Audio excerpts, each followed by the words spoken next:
Hi there, and welcome to this day in history for September 1st.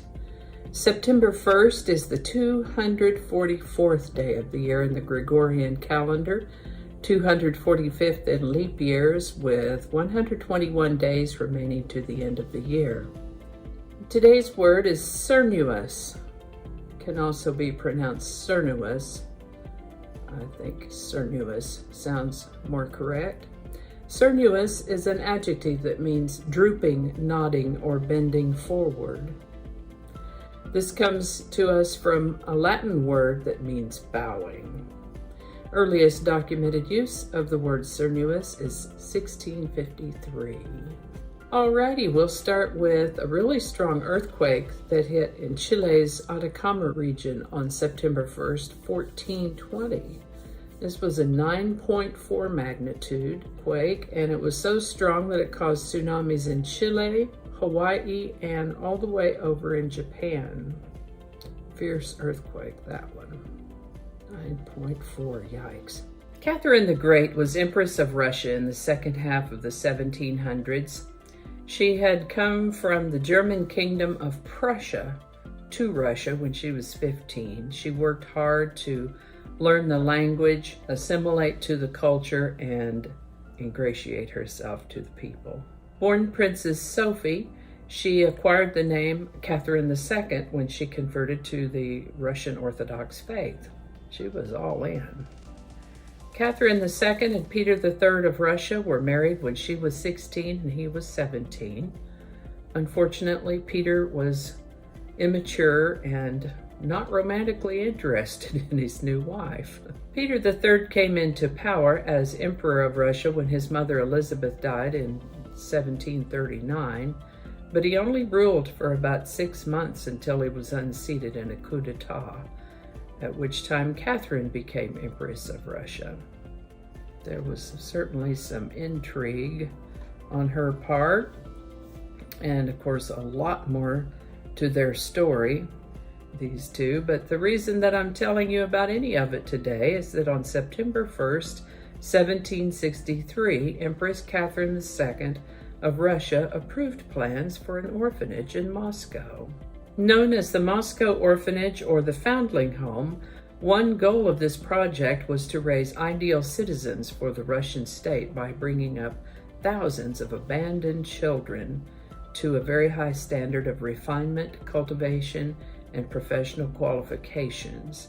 Unfortunately, the orphanage experienced a stunningly high infant mortality rate, about 87%, and it failed as a social institute in Catherine's lifetime despite plenty of staffing and plenty of financing. Things with the orphanage did improve later on in the 1800s under the reign of Empress Maria and came closer to achieving its founding goals. Unfortunately, or fortunately, depending on your outlook, the Moscow orphanage is no more, having been disbanded immediately after the Russian Revolution of 1917. A bird known as the passenger pigeon or wild pigeon was a species of pigeon endemic to North America. They were called passenger pigeons after a French word that means passing by due to their migratory habits. They resembled mourning doves, but they are genetically different and, interestingly, not closely related to mourning doves. Now, you may notice that I'm speaking of them in past tense, and that is because the last known passenger pigeon died in captivity in the Cincinnati Zoo on September 1st, 1914. This is the birthday of actress, comedian, screenwriter, and producer Lily Tomlin, born September 1st, 1939. She sure had some great parts. I always think of Ernestine, the telephone operator, and Edith Ann, but she's done lots of other things too. Looks like she's still working, by golly. Today's song is Sheila by Tommy Roe, number 1 on September 1st, 1962. Recorded in a style known as the Lubbock sound, made popular by Buddy Holly, Tommy Roe's original inspiration for this song was a girl he went to high school with, named Frita, but the producers suggested he change the name. Tommy Rowe's Aunt Sheila was visiting, so she was thusly honored. The song hit #1 on September 1st, 1962, and held that spot for 2 weeks. Sheila by Tommy Rowe, link in the description. And I think that's going to do it for us today. Thank you so much for watching. Consider subscribing if you haven't already. Feel free to share this video with the link in your email, messaging, or social media. If you enjoy this series, you can check out the playlist that contains these videos. I'll put a link to that in the description.